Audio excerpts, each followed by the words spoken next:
తెనాలిలో శనివారం కురిసిన భారీ వర్షానికి ఆర్ఆర్ నగర్లోని గిరిజన సంక్షేమ గురుకుల బాలికల హాస్టల్ నీట మునిగింది.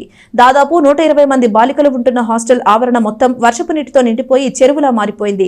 విద్యార్థినులు పడుకునే గదుల్లోకి కూడా వర్షపు నీరు వచ్చి చేరడంతో వారి పుస్తకాలు, నిత్యావసర సరుకులు మొత్తం తడిసిపోయి నీటిలో తేలుతున్నాయి. గిరిజన హాస్టల్లో అత్యంత దయనీయ పరిస్థితిపై మరింత సమాచారాన్ని మా ప్రతినిధి గోపీచంద్ అందిస్తారు.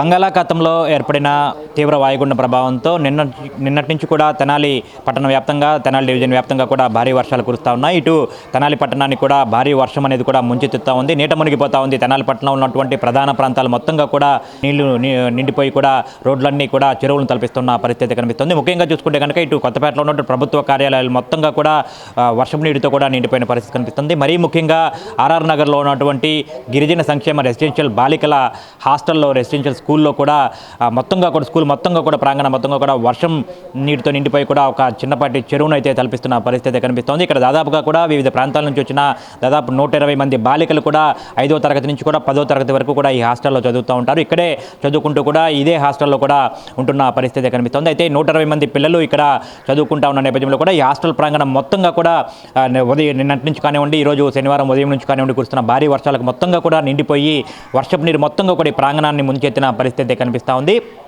ఇక్కడ ఉన్నటువంటి అన్ని గదుల్లో కూడా వర్షపు నీరు భారీగా వచ్చి చేరడంతో ఈ పిల్లల మొత్తాన్ని కూడా వేరే స్కూల్కి అయితే తరలించిన పరిస్థితి కనిపిస్తోంది. తెనాలి చుట్టుపక్కల కానివ్వండి, ఇతరత్ర ప్రాంతాలకు చెందిన బాలికలు, ముఖ్యంగా 5వ తరగతి నుంచి 10వ తరగతి చదువుతున్న బాలికలు మొత్తంగా ఈ రెసిడెన్షియల్ హాస్టల్ కమ్ స్కూల్లో చదువుతూ ఉంటారు. ఇక్కడ మొత్తంగా కూడా ఇక్కడ ఒకసారి మనం కనుక మీరు ఎస్ ఛానల్ స్క్రీన్ మీద కనబడుతున్నటువంటి దృశ్యాలు మీరు చూడవచ్చు. కెమెరామెన్ భాస్కర్ చిత్రీకరిస్తున్నటువంటి మీరు దృశ్యాలు కనుక మీరు ఒకసారి చూసినట్లయితే కనుక ఈ రూమ్లో మొత్తంగా ఇక్కడ మనకు కనిపిస్తున్న ఇటువంటి ఈ రూమ్లో మొత్తంగా పిల్లలకి సంబంధించినటువంటి సరుకులు, హాస్టల్లో ఉంటున్నటువంటి పిల్లలకి వండి పెట్టేందుకు కావాల్సినటువంటి బియ్యం కానివ్వండి, ఇతరత్ర సరుకులు కానివ్వండి, నిత్యావసర సరుకులు అంటే వారికి పిల్లలకి వండి పెట్టేందుకు కూడా ఈ సరుకులు మొత్తంగా కూడా ఒక గదిలో అయితే నిల్వ చేశారు. అయితే ఈ గది మొత్తంగా కూడా నీళ్లు అనేవి కూడా మీరు చూడవచ్చు. ఈ దృశ్యాల్లో భాస్కర్ చిత్రీకరిస్తున్నటువంటి దృశ్యాలు చూడవచ్చు. ఎస్ ఛానల్ స్క్రీన్ మీద మీరు కనబడుతున్న దృశ్యాలు మీరు చూసినట్లయితే కనుక ఈ మొత్తంగా కూడా నీళ్లు నిలిచిపోయాయి. ఈ గదిలో కూడా వాటర్ వెళ్లకుండా కూడా ఇక్కడ హాస్టల్లో ఉన్నటువంటి, స్కూల్లో ఉన్నటువంటి సిబ్బంది అయితే ఇసుక తీసుకొచ్చి గుమ్మం దగ్గర కూడా అడ్డం పెట్టి నీళ్లు లోపలికి వెళ్లకుండా కూడా కొంచెం కట్టడి చేసే ప్రయత్నం అయితే చేశారు. ఈ కొంచెం ఇసుక ఉండటం వల్ల కూడా ఆ నీళ్ళు అనేవి కూడా పూర్తి స్థాయిలో లోపలికి వెళ్లకుండా ఆగిన పరిస్థితి కనిపిస్తోంది. మరో తరగతి గదిలో కనుక మనం చూసినట్లయితే కనుక ఇక్కడ ఈ గదిలో అయితే కనుక విద్యార్థులందరూ కూడా, విద్యార్థినులు ఈ గదిలో కూడా ఉండే పరిస్థితి కనిపిస్తోంది. వారికి సంబంధించిన విద్యార్థులకు సంబంధించిన స్కూల్ బ్యాగ్స్ కానివ్వండి, వారికి సంబంధించిన వస్తువులు కానివ్వండి, ఆ షూస్ కానివ్వండి, వాటర్ బాటిల్స్, ఇతరత్ర వస్తువులు మొత్తంగా కూడా మీరు చూడవచ్చు. ఇవన్నీ కూడా వాళ్ళు జాగ్రత్తగా, సేఫ్గా, చాలా జాగ్రత్తగా పెట్టుకున్నారు. కింద పెడితే ఎక్కడ తడిసిపోతాయన్న భయంతో వారందరూ కూడా చక్కగా నీట్గా పెట్టుకున్న పరిస్థితి కనిపిస్తుంది. అయితే ఈ తరగతి గదిలో కూడా వాటర్ అనేది కూడా వచ్చి చేరింది, వర్షపు నీరు మొత్తంగా వచ్చి చేరింది. అట్లాగే ఈ స్కూల్ ప్రాంగణం మొత్తంగా కూడా, ఈ రెసిడెన్షియల్ కమ్ స్కూల్ ప్రాంగణం మొత్తంలో కూడా వర్షం నీరు వచ్చి చేరి ఇదంతా కూడా ఒక చెరువునైతే తలపిస్తున్న పరిస్థితి కనిపిస్తుంది. ప్రతి తరగతి గదిలో కూడా వర్షం వచ్చేస్తుంది. దాదాపు 4 అడుగుల మేర కూడా వర్షపు నీరు నిలిచిపోయింది. మోకాలి లోతుకు పైగా కూడా నీళ్లు నిలిచిపోయినాయి. ప్రస్తుతం మనం ఇక్కడి నుంచి కూడా ఇక్కడ ఉన్నటువంటి పరిస్థితిని ఒకసారి ప్రేక్షకులందరికీ కూడా చూపించే ప్రయత్నం అయితే చేస్తున్నాం. మొత్తంగా ఇంకొక క్లాస్ రూమ్లో చూసుకుంటే కనుక మనం విద్యార్థులు ఇక్కడ ఉంటున్నటువంటి క్లాస్ రూమ్లో మీరు చూడొచ్చు. ఇక్కడ పిల్లలకు సంబంధించిన బుక్స్ చూడండి ఒకసారి మనం చూసినట్లయితే కనుక బుక్స్ మొత్తంగా కూడా వాటర్లో, నీటిలో తేలియాడుతూ ఉన్న పరిస్థితి కనిపిస్తూ ఉంది. పిల్లలు చక్కగా చదువుకునే పుస్తకాలు, ఇవన్నీ కూడా వారికి సంబంధించిన పుస్తకాలు. ఇక్కడ 5వ తరగతి నుంచి 10వ తరగతి వరకు వివిధ ప్రాంతాలకు చెందిన ఆడపిల్లలు ఇక్కడికి వచ్చి 120 మంది దాకా పిల్లలు ఇక్కడ చదువుకుంటూ ఉంటారు. అయితే వారికి సంబంధించిన పుస్తకాలు మొత్తంగా కూడా పూర్తిగా తడిచిపోయాయి, నీటిలో అయితే తేలుతున్న పరిస్థితి కనిపిస్తోంది. వారి వస్తువులు కానివ్వండి, వారి వాటర్ బాటిల్స్ కానివ్వండి, వారి పుస్తకాలు కానివ్వండి, వారు ఉపయోగించుకునే వస్తువులు అవన్నీ కూడా పూర్తిగా కూడా నీట మునిగిపోయి నీటిలో అయితే తేలుతున్న పరిస్థితి కనిపిస్తూ ఉంది. ఇది స్కూల్ కంటే కూడా ఒక చిన్నపాటి చెరువు మాదిరిగా కూడా తలపిస్తున్న చెరువులాగా అయితే ఇక్కడ కనబడుతోంది. ఇట్లా ఈ హాస్టల్ కమ్ రెసిడెన్షియల్ స్కూల్లో ఉన్నటువంటి మొత్తం అన్ని తరగతి గదులు కూడా పూర్తిగా కూడా నీట మునిగిపోయి వాటర్ మొత్తంగా కూడా దాదాపు 4 అడుగుల మేర నీరు అయితే నిలిచిపోయిన పరిస్థితి కనిపిస్తోంది. ఇక్కడ చదువుకుంటున్న పిల్లలందరినీ కూడా ఇటు భారీ వర్షం, శనివారం ఉదయం నుంచి కురుస్తున్న భారీ వర్షానికి ప్రాంగణం మొత్తంగా కూడా నీట మునిగిపోయిన పరిస్థితి ఉన్న నేపథ్యంలో కూడా ఇక్కడ పిల్లలందరినీ కూడా వేరే పక్కనే ఉన్నటువంటి ఎలిమెంటరీ స్కూల్లోకి అయితే తరలించినట్టుగా కూడా ఈ హాస్టల్ నిర్వాహకులు, ప్రిన్సిపల్ చెప్తా ఉన్న పరిస్థితి కనిపిస్తూ ఉంది.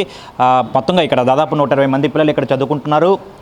వారందరూ కూడా ఈ వర్షం కారణంగా వర్షం దాదాపుగా వచ్చి మొత్తం ఈ నీరు నిలిచిపోవడంతో వారందరినీ కూడా వేరే స్కూల్కి అయితే తరలించినట్టుగా కూడా ఆ ప్రిన్సిపాల్ చెప్తా ఉన్న పరిస్థితి కనిపిస్తోంది. మొత్తంగా హాస్టల్ ప్రాంగణంలో ప్రతి గదిలోకి కూడా వర్షపు నీరు చేరింది. ప్రధానంగా చూసుకుంటే కనుక ఈ లోతట్టు ప్రాంతం ఈ బిల్డింగ్ అనేది కూడా ఎప్పుడో పురాతనమైంది. ఇదంతా కూడా కొంచెం డౌన్లో ఉండటం వల్ల ఈ పరిస్థితి ఏర్పడుతుంది అని చెప్పి హాస్టల్ ప్రిన్సిపల్ అయితే చెప్తా ఉన్న పరిస్థితి కనిపిస్తుంది. ముఖ్యంగా ఇక్కడ ఉన్నటువంటి సామాన్లు మొత్తంగా కూడా మనం దృశ్యాల్లో చూడవచ్చు. మొత్తంగా ఇక్కడ ఉన్నటువంటి పిల్లలకు సంబంధించి వారికి వండి పెట్టే గిన్నెలు కానివ్వండి, ఇతరత్ర సామాగ్రి మొత్తాన్ని కూడా ఇక్కడ ఉన్నటువంటి రెసిడెన్షియల్ స్కూల్ సిబ్బంది మొత్తంగా కూడా ఇక్కడ నుంచి వేరే ప్రాంతానికి అయితే తరలిస్తూ ఉన్నారు. ఆ పిల్లల్ని ఎలిమెంటరీ స్కూల్లో అయితే అక్కడ వారికి షెల్టర్ ఏర్పాటు చేశారు. ఎంఈఓ, విద్యాశాఖ సిబ్బంది వాళ్ళందరూ కూడా వచ్చి ఇక్కడ నుంచి పిల్లల్ని వేరే స్కూల్కి తరలించి అక్కడికి వాళ్ళని సేఫ్గా అయితే ముందు ప్రస్తుతానికి అయితే అక్కడికి చేర్చారు. వారికి సంబంధించిన వస్తువులు మొత్తాన్ని కూడా ఇక్కడ నుంచి కూడా పంపించే విధంగా అయితే ఆటోల సాయంతో పంపించి అయితే ఏర్పాట్లు అయితే చేస్తూ ఉన్నారు. మొత్తంగా సామాగ్రి మొత్తాన్ని కూడా జాగ్రత్త చేసే విధంగా కూడా వీరందరూ కూడా వీటిలన్నింటినీ చేస్తూ ఉన్న పరిస్థితి కనిపిస్తుంది. మనతో పాటు ప్రిన్సిపల్, ఈ స్కూల్కి సంబంధించిన ప్రిన్సిపల్ మనతో పాటు అడిగి తెలుసుకుందాం. సార్, ఏంటండి పరిస్థితి? ఇది అంటే పిల్లలు దాదాపు 120 మంది దాకా ఇక్కడ చదువుకుంటారని చెప్తా ఉన్నారు. అంటే ఇది హాస్టలా లేకపోతే ఒక చెరువులాగా తలపిస్తూ ఉంది? పిల్లలకు సంబంధించిన వస్తువులన్నీ నీటి మునిగిపోయినాయి. ఎందుకు ఈ పరిస్థితి వచ్చిందంటే? ఇది tribal welfare residential school sir. ఇది ఓన్లీ ట్రైబల్ కోసం పెట్టారు సార్. 2016లో పెట్టారు సార్. ఇది యాక్చువల్గా ఇది ఒకప్పుడు హాస్టల్ సార్. ఇది అయితే దీన్ని 2016లో అప్పటి ప్రభుత్వం దీన్ని రెసిడెన్షియల్ స్కూల్గా మార్చడం జరిగింది సార్. అప్పటి నుంచి కూడా ప్రభుత్వం అయితే కలెక్టర్స్కి అయితే ఆర్డర్స్ ఇచ్చారు, ఒక 5 ఎకరాల స్థలం ఇవ్వండి, దానికి పక్కా బిల్డింగ్స్ కట్టిస్తామని చెప్పేసి అప్పటి నుంచి కూడా అడుగుతూ ఉన్నారు. మేము కూడా అనేక సార్లు రిప్రజెంటేషన్ ఇవ్వటం కూడా జరిగింది. అయినప్పటికీ కూడా ఏమాత్రం కూడా మా రిప్రజెంటేషన్ ఎవరు కూడా ఖాతరు చేయలేదండి.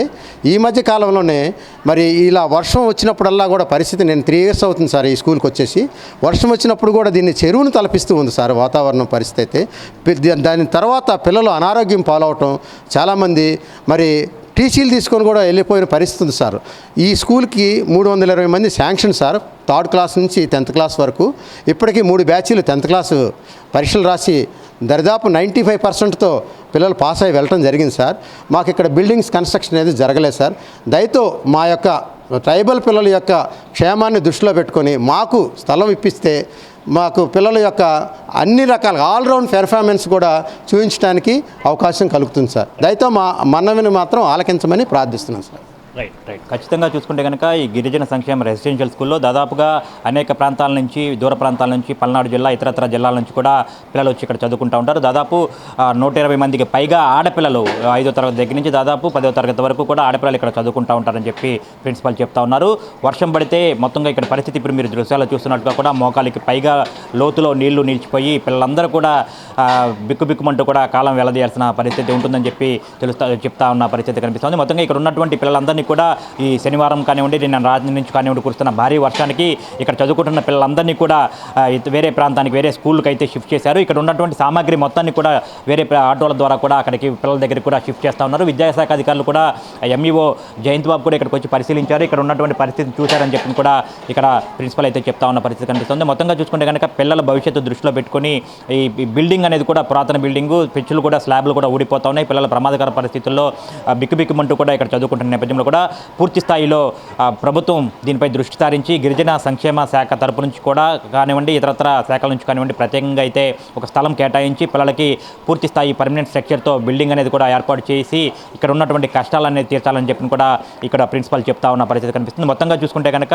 చాలా ఇబ్బందికరంగా ఉంది ఇక్కడ పరిస్థితి. ఇక్కడ ఉన్నటువంటి పిల్లలు కూడా చాలా ఇబ్బందులు పడుతున్న నేపథ్యంలో కూడా ప్రభుత్వం ప్రత్యేకంగా అయితే దీనిపై దృష్టి సారించి ఈ పిల్లలకి కూడా ఇబ్బంది లేకుండా, అందున ఆడపిల్లలు కాబట్టి వాళ్ళందరికీ కూడా ఇబ్బంది లేకుండా చూడాల్సిన బాధ్యత అయితే ఎంతైనా ఉంది. కెమెరామెన్ భాస్కర్తో గోపిచంద్, ఎస్ న్యూస్.